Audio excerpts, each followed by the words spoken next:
आज जो हम आपके लिए फिल्म लेकर आए हैं श्रोताओं, वो है 1981 में प्रदर्शित फिल्म प्यासा सावन। तिरुपति पिक्चर्स एंटरप्राइजेस के बैनर तले इस फिल्म का निर्माण किया प्रसन्न कपूर ने, जो कि मशहूर अदाकार जितेंद्र के भाई हैं, और इस फिल्म का निर्देशन किया दसारी नारायण राव ने। और इस फिल्म में जितेंद्र, रीना रॉय, मौसमी चटर्जी इस मुख्य भूमिकाओं में थे। संगीत रहा लक्ष्मीकांत प्यारेलाल का और गीत थे बाकमाल गीत, यादगार गीत संतोष आनंद साहब के। और ये फिल्म तेलुगु फिल्म येंदम थेसोतुला मेदा जो 1980 में प्रदर्शित हुई थी, उसका रीमेक थी। फिल्म के संवाद लिखे थे राज बलदेव राज ने और पटकथा और कहानी लिखी थी दसारी नारायण राव ने। छायांकन यानी सिनेमाटोग्राफी का पक्षभार संभाला था इस फिल्म में एम कनप्पा ने, और एडिटर थे इस फिल्म के जी कृष्णा राव। 28 अगस्त 1981 को प्रदर्शित फिल्म प्यासा सावन की कहानी, किरदारों के बारे में भी आपसे बातें करेंगे। इसके गीत से, संगीत से आपको रूबरू कराएंगे। आप सुनते रहिए आकाशवाणी गोल्ड 100.1 मेगाहर्ट्ज।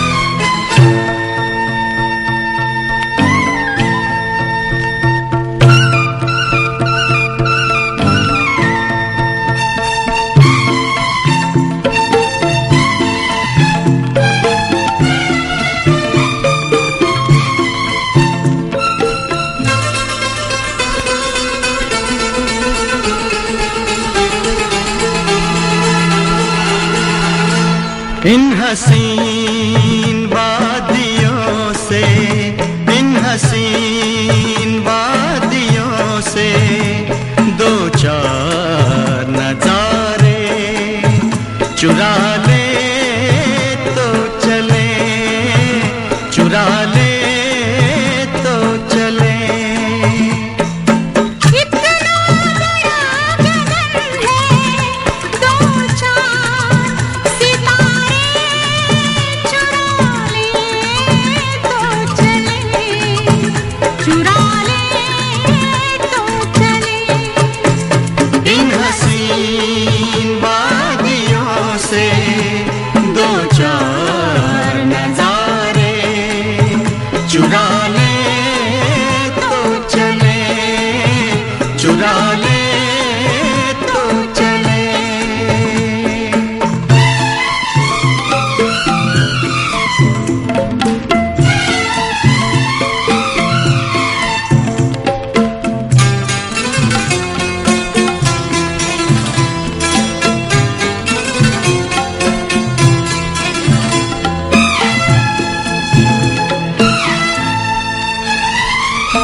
झरना गजल गा रहा है, कहीं कोई बुलबुल तराना सुनाए।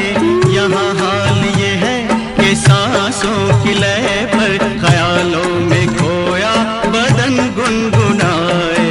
कहीं कोई झरना गजल गा रहा है, कहीं कोई बुलबुल तराना सुनाए।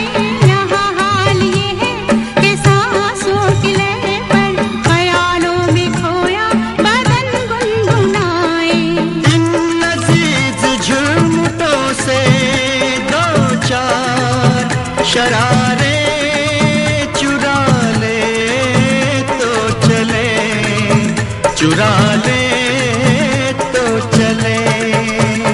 इन हसीन वादियों से दो चार नजारे चुरा ले तो चले, चुरा ले तो चले।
नई जिंदगानी शुरू हो गई है। इन मत भरे मंजरों से दो चार सहारे चुरा ले तो चले, चुरा ले तो चले। इन हसीन वादियों से दो चार नजारे चुरा ले तो चले। इतना बड़ा गगन है, दो चार सितारे चुरा ले तो चले, चुरा ले तो चले। इन हसीन वादियों से दो चार नजारे चुरा ले तो चले, चुरा ले तो चले, चुरा ले तो चले।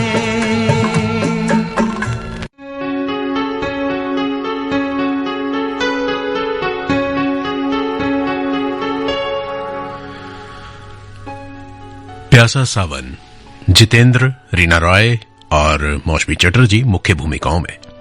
और दोस्तों, ये उस दौर की फिल्म है जब साउथ की फिल्मों का यानी दक्षिण भारत की फिल्मों का एक खासा चलन था और देखने वाले दर्शक इंतजार करते थे कि साउथ के कोई डायरेक्टर की फिल्म आए। और जितेंद्र साहब जो थे उस समय मकबूलियत उनकी ऐसी थी कि अगर हम ये कहें कि साउथ की फिल्मों के वो सिरमौर थे, टॉप पर थे, तो कहना गलत नहीं होगा। साउथ का हर डायरेक्टर चाहता था कि अपनी फिल्म में जितेंद्र को ले, और एक अलग तरह के सेट्स लगते थे, एक अलग तरह का पिक्चराइजेशन होता था फिल्मों में गीत संगीत के माध्यम से। और इस फिल्म में जितेंद्र का था डबल रोल, और उनका किरदार था चंद्रकांत का और रवि के रूप में। और बाप बेटे की ये दोहरी भूमिका रही इस फिल्म में। मनोरमा का किरदार निभाया था रीना रॉय ने, और शांति के किरदार में थी मौसमी चटर्जी। विनोद मेहरा बने थे जगन्नाथ, जो मनोरमा के पिता होते हैं। सेवक राम के रूप में थे देवेन वर्मा। प्रभुदास का किरदार निभाया था मदन पुरी ने, और आशा लता जो थी वो थी पार्वती के किरदार में, जो कि होती हैं इनकी प्रभुदास यानी मदन पुरी की अर्धांगिनी।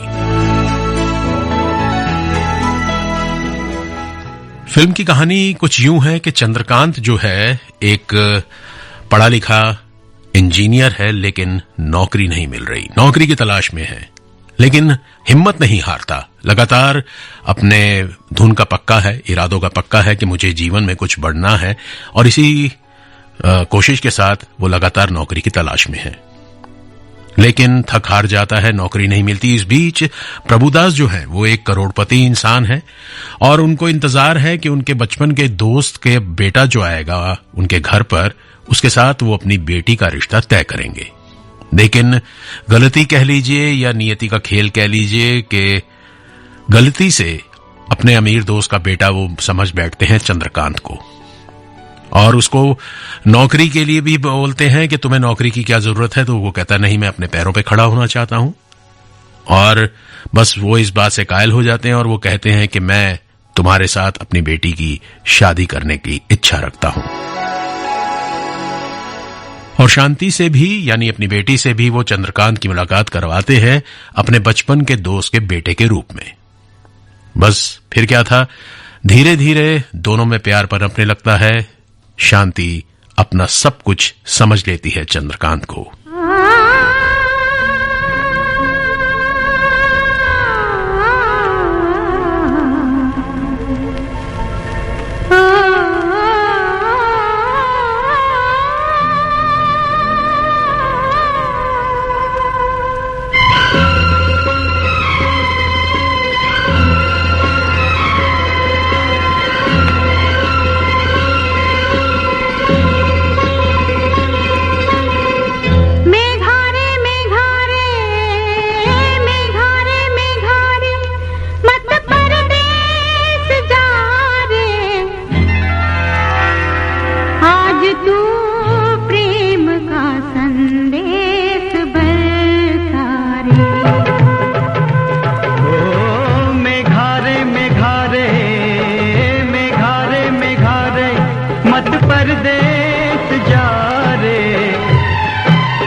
आज तू प्रेम का संदेश बरसा रे। मेघारे मेघारे मेघारे मेघारे मत परदेस जा रे। आज तू प्रेम का संदेश बरसा रे। मेघारे मेघारे मेघारे मेघारे।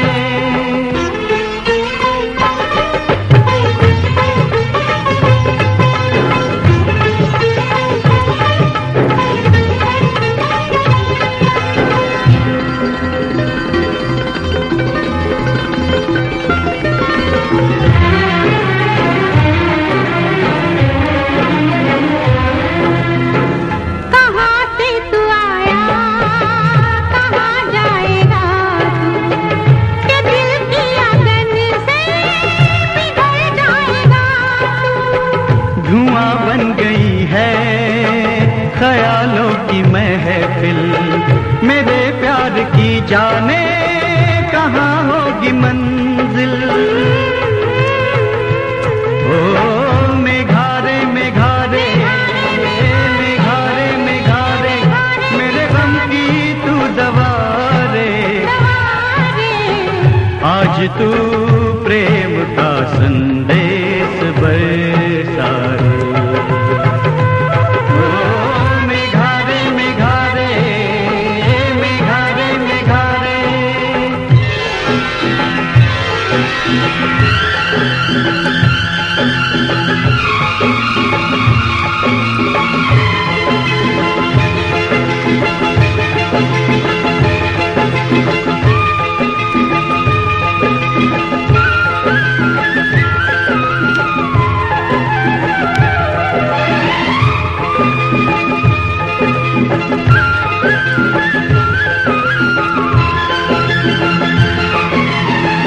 बरसने लगी है बूंदें, तरसने लगा है मन। ओ जरा कोई बिजली चमकी, लरजने लगा है मन। और ना डरा तू मुझको ओ काले काले घन, मेरे तन को छू रही है प्रीत की पहली पवन। ओ मेघारे मेघारे मेघारे मेघारे मेरी सुन ले तू सदा रे। आज तू प्रेम का संदेश बरसा रे। ओ मेघारे मेघारे मेघारे मेघारे।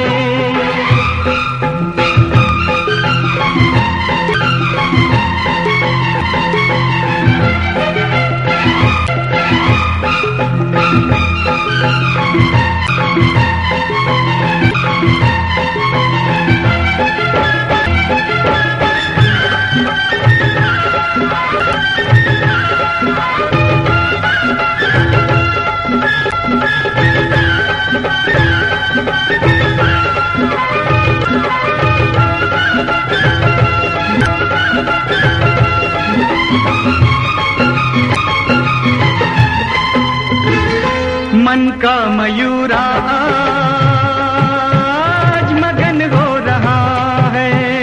मुझे आज ये क्या सजन हो रहा है। उमंगों का सागर उमड़ने लगा है। बाबुल का आंगन बिछड़ने लगा है। न जाने कहाँ से हवा आ रही है, उड़ा के ये हमको लिए जा रही है। ये रुत भीगी भीगी भिगोने लगी है कि मीठे से नशे चुभोने लगी है। चलो और दुनिया बसाएंगे हम तुम। ये जन्म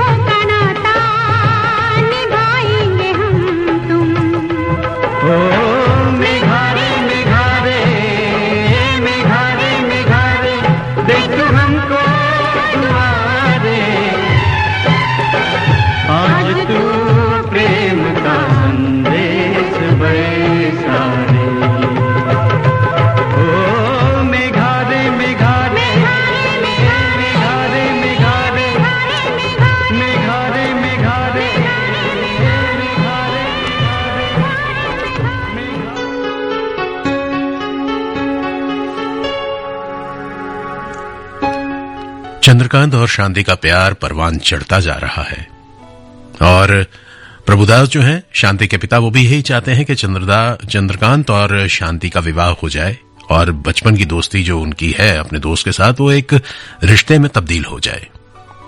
लेकिन अचानक से उन्हें सच्चाई का ये पता चलता है कि जिस चंद्रकांत को वो अपने बचपन के दोस्त का बेटा समझ रहे हैं, करोड़पति घर का वारिस समझ रहे हैं, दरअसल वो एक फक्कड़ है, गरीब है और असली चंद्रकांत अब आया है उनके घर।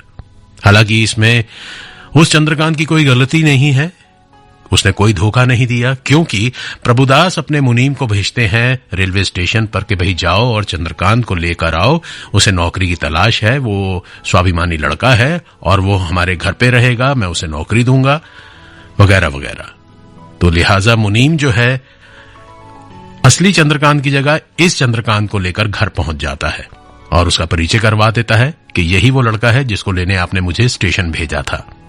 लिहाजा अब ये चंद्रकांत कहता है कि भाई मेरी तो कोई गलती है नहीं, मैंने आपको कोई धोखा नहीं दिया। लेकिन प्रभुदास गुस्से से आग बबूला होकर कहते हैं कि निकल जाओ इस घर से, अब तुम मेरे साथ यहां पर नहीं रह सकते और ना ही तुम्हारा कोई सरोकार है मेरी बेटी के साथ। शांति को समझाते हैं कि ये दूसरा चंद्रकांत जो आया है, तुम्हें इससे विवाह करना होगा। तब शांति कहती है कि मैं भारतीय नारी हूं, जिसे एक बार अपना मन से पति मान लिया तो उसके साथ ही मैं जीवन बिताऊंगी, लिहाजा मैं किसी दूसरे को कदापि भी स्वीकार नहीं कर सकती। इस पर बाप बेटी में एक तरह से ठन सी जाती है और वो कहते हैं प्रभुदास कि तुम्हें मेरी मर्जी से ही शादी करनी होगी। तो शांति कहती है मैं कतई नहीं करूंगी, मैं आपकी जायदाद को, आपकी धन दौलत को छोड़कर हमेशा हमेशा के लिए चंद्रकांत के साथ इस घर से जा रही हूं। लिहाजा मां बाप की मर्जी के खिलाफ दोनों शादी कर लेते हैं और घर छोड़कर बाहर निकल आते हैं। लेकिन जिंदगी की असलियत तो अब सामने आई।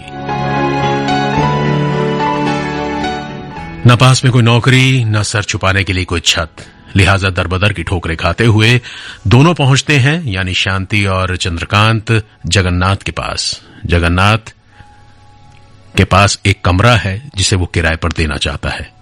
लिहाजा वो उससे मिन्नत करते हैं कि हमें अपना कमरा, अपना घर किराए पर दे दो। तो जगन्नाथ कहता है कि लोग तो पहले नौकरी ढूंढते हैं, फिर मकान ढूंढते हैं, फिर शादी करते हैं, लेकिन तुम्हारी तो उल्टी गंगा बह रही है। पहले तुमने शादी कर ली, नौकरी तुम्हारे पास है नहीं, अब तुम मकान ढूंढ रहे हो। तब वो ये कहते हैं कि हमारे साथ कुछ मजबूरियां ऐसी थीं, लिहाजा हमें आपकी मदद चाहिए। पहले तो जगन्नाथ तैयार नहीं होता, लेकिन अपनी पत्नी के आग्रह पर, जिसे शांति हाथ जोड़कर कहती है कि आप मान जाइए और हमें कमरा दे दीजिए, हम आपको महीने का महीने किराया देते रहेंगे। चंद्रकांत भी कहता है मैं एक क्वालिफाइड इंजीनियर हूं, मुझे जल्द ही कोई नौकरी मिल जाएगी, आप चिंता ना करें। लिहाजा जगन्नाथ कमरा दे देता है।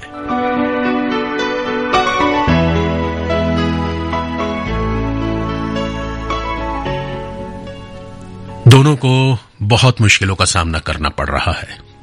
चंद्रकांत दिन रात नौकरी की तलाश में है, लेकिन कहीं से उसे नौकरी नहीं मिलती है। और एक बार प्रभुदास भी किसी पार्टी में चंद्रकांत का शांति के सामने अपमान कर देता है, क्योंकि चंद्रकांत शांति को यह नहीं बताता कि मुझे एक ड्राइवर की नौकरी मिल गई है, और शांति को यह कहता है कि एक फैक्ट्री में इंजीनियर की नौकरी मिली है। लेकिन वहां पर पार्टी में पता चलता है कि वहां पर चंद्रकांत जो है एक वेटर की तरह सर्व कर रहा है, लोगों को खाना खिला रहा है, उनकी आवभगत कर रहा है, क्योंकि जिस सेठ के यहां पर वो ड्राइवर है उसकी बेटी की शादी है। और ये देखिए, एक बात यह भी होती है कि उसी सेठ की बेटी की सहेली होती है शांति की सहेली, और वो भी उस पार्टी में आती है। लिहाजा शांति को अपमानित महसूस होता है। घर आने के बाद वो यही कहती है चंद्रकांत को कि अगर तुम मुझे बता देते कि तुम ड्राइवर की नौकरी कर रहे हो तो क्या हो जाता। काम कोई छोटा नहीं है, ड्राइवर भी इंसान होते हैं। एक तरह से चंद्रकांत का दिल टूट सा गया है। दुनिया की ठोकरें खा खा कर वो परेशान हो चुका है। वो चाहता है कि शांति को तमाम तरह के सुख दे, लेकिन हताश हो जाता है। तब शांति उसकी हौसला अफजाई करती है।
ये है आकाशवाणी और आप सुन रहे हैं गोल्ड 100.1 पर।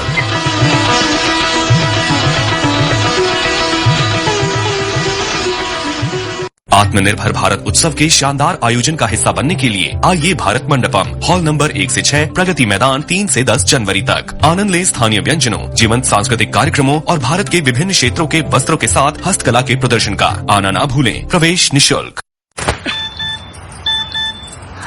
हो गया इंतजाम। किसका? गुड्डी की फीस का। दिखा। 20,000 का लोन तुरंत। पता है कौन दे रहा है, ब्याज कितना है? लोन विनियमित संस्थानों से ही लें और कर्ज उतना जितनी जरूरत, वो भी जांच कर। हो गया इंतजाम। पगार एडवांस में भेजिए। आरबीआई कहता है सही वित्तीय बर्ताव करे आपका बचाव। नमस्कार। ईस्टर्न पेरिफेरल एक्सप्रेसवे पर सफर करने वाले वाहन चालक, कोहरे में सुरक्षा के लिए फॉग लाइट्स और ब्लिंकर्स का इस्तेमाल करें। लाल रिफ्लेक्टिव टेप लगाएं। बेवजह पार्किंग न करें। इमरजेंसी में तुरंत 1033 पर कॉल करें। आपकी सुरक्षा हमारा प्रयास। NHAI और NCREP द्वारा जनहित में जारी। हर घर की वाणी आकाशवाणी, हर दिल की वाणी आकाशवाणी। और दिलों को जोड़ने के लिए हम आ रहे हैं बस एक क्लिक पर। हमारे स्टेशंस लाइव, मन की बात, संगीत, ड्रामा, स्पोर्ट्स, पल पल की भरोसेमंद खबर हमारे वेबसाइट akashwani.gov.in पर। नया भारत, नया आकाशवाणी।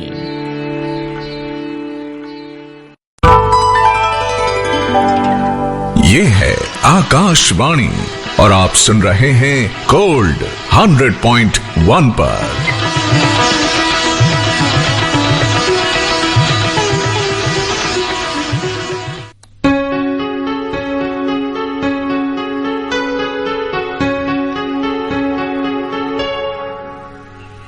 बजकर 39 और 55 सेकंड। आकाशवाणी गोल्ड 100.1 मेगाहर्ट्ज पर। वो जो एक फिल्म थी और आज की फिल्म है प्यासा सावन, जिसमें जितेंद्र, रीना रॉय और मौसमी चटर्जी मुख्य कलाकारों के रूप में है।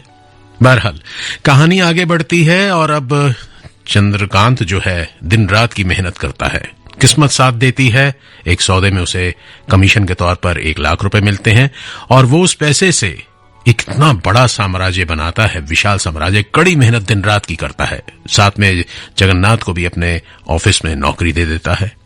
धीरे धीरे चंद्रकांत का बिजनेस लगातार बढ़ता जा रहा है, लेकिन घर परिवार के लिए समय घटता जा रहा है। आए दिन मीटिंग्स और एक शहर से दूसरे शहर अपने बिजनेस को बढ़ाने के लिए वो दिन रात मेहनत करता है। शांति अकेला महसूस करती है। शांति को देने के लिए समय नहीं है चंद्रकांत के पास। बेशुमार गहने, गाड़ियां, कपड़े, बंगले, सब कुछ उसने शांति को दे दिया, लेकिन शांति की जो असली अरमान है, असली चाह है, वो है चंद्रकांत का साथ। वो उसे नहीं मिल पाता। इसी बीच शांति उदास रहने लगती है और साथ ही साथ वो मां बनने की दिशा में कदम बढ़ा देती है और एक बच्चे रवि को जन्म देती है। लेकिन दिन रात अकेलापन महसूस करते करते करते शांति बहुत ज्यादा बीमार हो जाती है। तब चंद्रकांत को होश आता है कि ये मेरे से क्या हो गया। पैसा कमाने की दौड़ में मैंने शांति की उपेक्षा कर दी, उसे नजरअंदाज कर दिया, उसे समय नहीं दिया और वो अंदर ही अंदर घुलती गई और उसे असाध्य रोग हो गया, बीमार हो गई। तरह तरह के डॉक्टर्स को दिखाया, लेकिन कहीं से कोई उम्मीद की किरण नजर नहीं आई। यहां तक कि चंद्रकांत सब कुछ छोड़कर, अपने बिजनेस को छोड़कर शांति को लेकर जाता है विदेश, लेकिन वहां भी उसे कोई उम्मीद नहीं मिलती। तब वो शांति के गुण को समझता है, लेकिन बहुत देर हो चुकी है। उसे पता है कि शांति इस कदर बीमार हो चुकी है, उसका कोई इलाज नहीं और ईश्वर ना करे वो जल्द ही मुझे इस दुनिया में अकेला छोड़ जाएगी। लेकिन आखिरी दम तक वो शांति की हिम्मत बढ़ाता रहता है।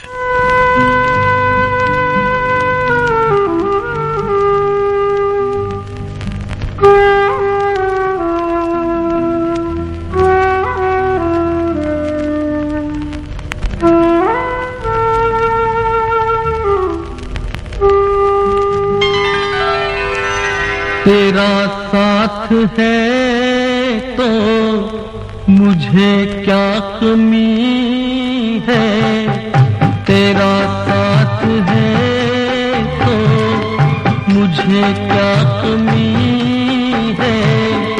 अंधेरों से भी मिल रही रोशनी है, तेरा साथ है तो सभी कुछ है, लेकिन कुछ भी नहीं है। अंधेरा में अब ढल रही रोशनी है।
छूटे दम तो क्या रात तो काटनी है, मेरी जिंदगी दर्द की रागनी है।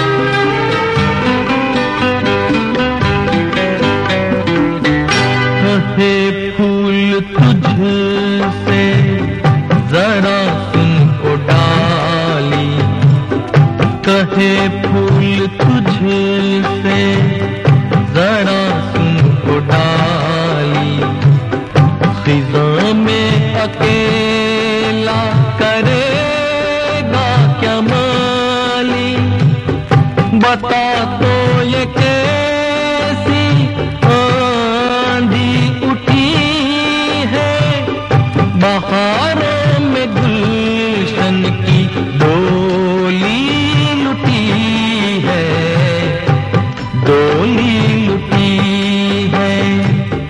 तेरा साथ है तो मुझे क्या कमी है, अंधेरों से भी मिल रही रोशनी है।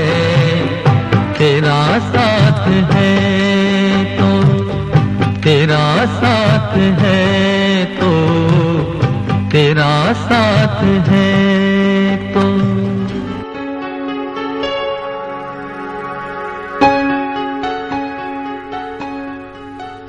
ईश्वर की मर्जी के आगे इंसान हार जाता है। चंद्रकांत की तमाम दौलत, करोड़ों रुपए, तमाम तरह के डॉक्टर्स, इलाज भी होने के बावजूद भी शांति बच नहीं पाती और दोनों का साथ छूट जाता है। अब चंद्रकांत अपने बेटे रवि को लाड प्यार से बड़ा करता है और लाड प्यार इस कदर कि जो चीज मांगी रवि ने वो उसके लिए हाजिर।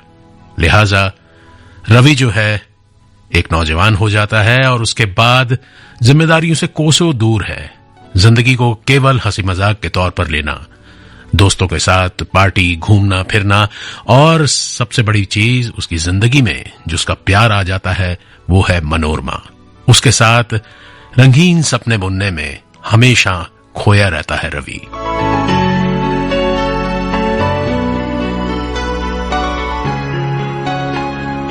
चंद्रकांत चाहता है कि किसी तरह रवि अपनी जिम्मेदारियों का एहसास करे, लेकिन रवि तो एक अलग ही दुनिया में जी रहा है।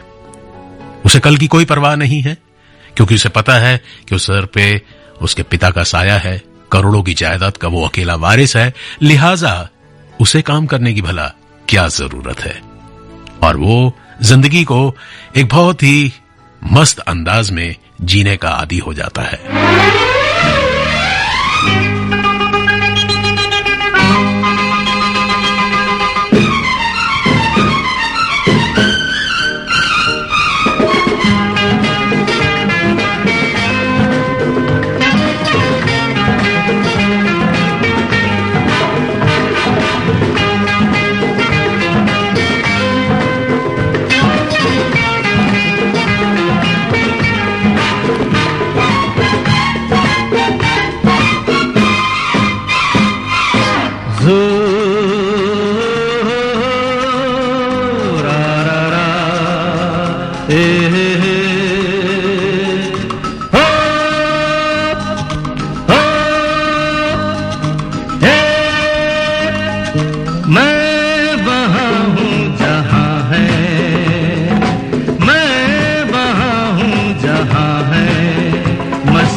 La la la la la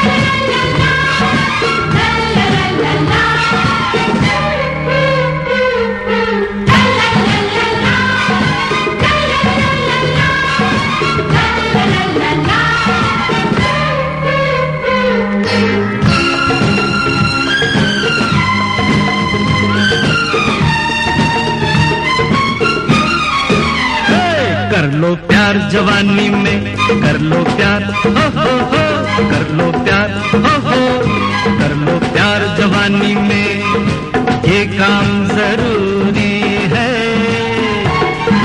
वरना जिंदगानी की तस्वीर अधूरी है। कर लो प्यार जवानी में, ये काम जरूरी है, वरना जिंदगानी की तस्वीर अधूरी है।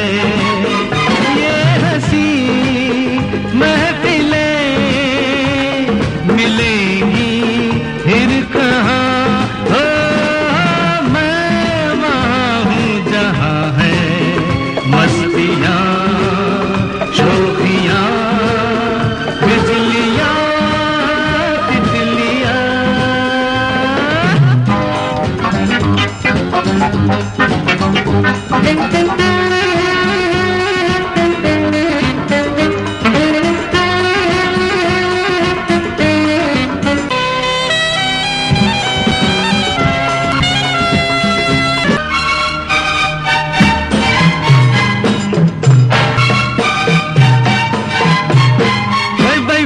जवानी का यारों न लिया जवानी में, तो सोचो आखिर हमने क्या किया जवानी में। मजा जवानी का यारों न लिया जवानी में, तो सोचो आखिर हमने क्या किया जवानी में। प्यार बिना किस तरह बीतेंगे दिन जवां, ओ मैं वहाँ हूँ जहाँ है मस्तियाँ शोखियाँ। रवि के प्यार के आगे चंद्रकांत झुक जाता है और सोचता है कि इसकी शादी कर दूंगा तो इसको जिम्मेदारियों का एहसास होगा। तब उसे पता चलता है कि मनोरमा और कोई और नहीं बल्कि उसके दोस्त, पुराने दोस्त जो उसके दफ्तर में काम करता है, जिसने उसे कभी सहारा दिया था, जगन्नाथ, उसकी बेटी है। जगन्नाथ भी बड़ा आदमी हो चुका है, लिहाजा वो रिश्ता मांगता है मनोरमा का जगन्नाथ से, लेकिन जगन्नाथ मना करता है शुरू में तो कि भाई तुम्हारे घर में कोई औरत सुखी नहीं रह सकती, मैंने शांति का हश्र देखा है। लेकिन जब वो हाथ जोड़ता है तो जगन्नाथ भी मान जाता है। मनोरमा और रवि की शादी हो जाती है। सारे बिजनेस की जिम्मेदारी देकर चंद्रकांत रवि के ऊपर छोड़कर चला जाता है। और इस बीच रवि को एहसास होता है कि पीठ पीछे लोग उसके लिए क्या बोलते हैं कि बाप कमाई और आप कमाई में फर्क है। चंद्रकांत को पैसा उड़ाने के अलावा कुछ नहीं आता रवि को। चंद्रकांत का बेटा रवि ये सोचकर मायूस होता है और दिन रात मेहनत करता है खुद का एक नाम बनाने की, खुद का पैसा कमाने की। इस बीच वो मनोरमा को नजरअंदाज करता है, उसे अकेला छोड़ देता है। कहानी एक बार फिर, इतिहास फिर एक बार अपने को दोहराता है। इस बीच दोनों में झगड़े होते हैं। मनोरमा भी रवि को छोड़कर जाने की सोचती है। चंद्रकांत को पता चलता है, आता है, दोनों में सुलह कराता है और उनको अतीत के बारे में बताता है कि गाड़ी के दो पहिए होते हैं पति पत्नी, अगर नहीं एक साथ चलेंगे तो जीवन नरक बन जाएगा। दोनों बच्चों को यानी रवि को और मनोरमा को एहसास होता है जिंदगी की असलियत का। माँ बाप के समझाने पर दोनों खुशी खुशी जीवन को आगे बढ़ाते हैं।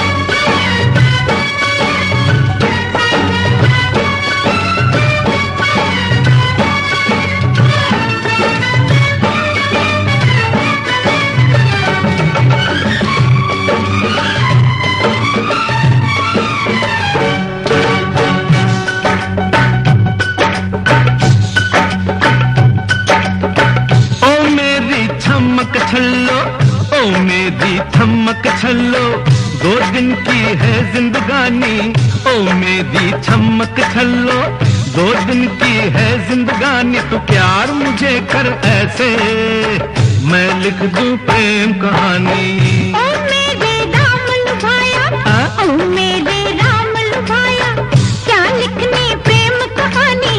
ओ मेरे राम लुभाया, क्या लिखनी प्रेम कहानी। मौका है मौज मना लो, कब किसकी रही जवानी। ओ मेरी चमक छल्लो, ओ मेरे राम लुभाया।